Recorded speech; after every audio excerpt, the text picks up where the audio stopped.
que 2025 soit une année où vous verrez tous vos projets donc couronnés de succès, de prospérité et surtout que tout au long de l'année, que Dieu guide donc notre action, nous protège et veille sur nous. Je souhaite aussi rappeler à tout un chacun que la lutte contre l'impérialisme doit être donc intégrée dans nos gènes maintenant. Ça doit être une lutte qui se mène de façon implacable et tous les jours. Parce que beaucoup de gens n'ont pas compris ce que c'est que cette lutte jusque-là. Nos vaillantes forces combattantes sont sur le terrain. Ils mènent le combat contre les valets manipulés, ces criminels qui écument nos campagnes tous les jours et tiennent bon pour amener la paix dans notre cher Faso. Autant ils le font, nos masses populaires laborieuses, que sont les agriculteurs, les éleveurs, se battent aussi également pour qu'on puisse atteindre l'autosuffisance alimentaire à travers donc l'accompagnement de tous les techniciens du ministère de l'Agriculture. C'est très important. Et autant qu'eux aussi se battent dans l'administration, nous devrons nous battre pour changer de mentalité. Cette décolonisation mentale, c'est la partie la plus difficile. Et c'est pour ça que nous tenons à vous rappeler constamment qu'il faut changer de mentalité, revenir à nos sources et nous battre. Et c'est ça aussi le combat contre l'impérialisme. Toutes les occasions nous sont offertes pour pouvoir comprendre l'impérialisme, ses manifestations.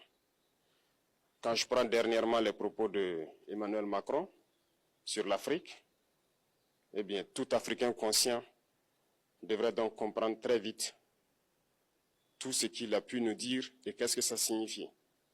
Le général Tchiani a dit il n'y a pas longtemps du changement donc de tactique ou de stratégie des forces françaises en Afrique, et je pense qu'il est venu le confirmer. Il s'agit de dissoudre et de garder un dispositif socle. Et Emmanuel Macron l'a si bien dit qu'on ne peut que le remercier pour cette sincérité, même si certains ont voulu mettre la poudre aux yeux de leur population, mais la réalité finit par rattraper aussi. Ils ne partiront pas de certains pays, ils ont juste dissous le dispositif. Vous ne les verrez plus dans des bases, mais dans les ambassades, ils seront là. Ils vont constituer des sociétés de sécurité pour sécuriser leurs sociétés qui existent dans ces pays-là. Mais les soldats seront là, mais vous ne les verrez plus en tenue ou rassemblés dans des bases. C'est tout ce que ça veut dire. Ils vont se réorganiser, mais seront là. Il a parlé de politesse vis-à-vis de certains chefs d'État en leur donnant la primauté d'annoncer donc la rupture ou le départ des forces françaises.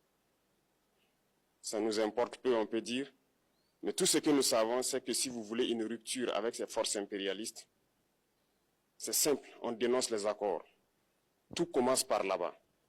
Et je pense que l'exemple du Tchad, en tout cas, est palpable. Ils ont commencé par dénoncer les accords. Sinon, si on ne dénonce pas les accords, juste dire que les bases quittent, on n'a rien fait. Parce que le problème se trouve dans les accords coloniaux de défense qui ont été signés depuis l'indépendance. Le plus dangereux n'est pas ceux-là que vous voyez dans les bases.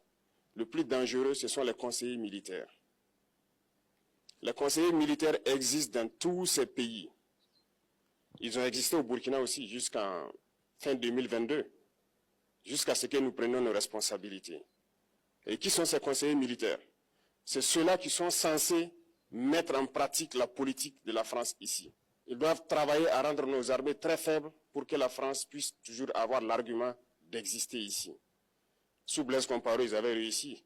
Nos sentinelles prenaient donc la garde avec des bâtons. C'est ça que la France veut de nos armées. Lorsque nous arrivons à cette étape, nous n'avons pas le choix que de vouloir qu'ils viennent s'installer. Mais l'armée burkinabé a réussi à un moment donné à se débarrasser des conseillers militaires. Malheureusement, je pense qu'en 2019, après l'opération au Tapuano, où ces Français ont vu que l'armée burkinabé avait encore une capacité de réagir au terrorisme, ils ont appelé le chef d'état-major en France, ils l'ont instruit de reprendre les conseillers militaires dans toute la structure. Eh bien,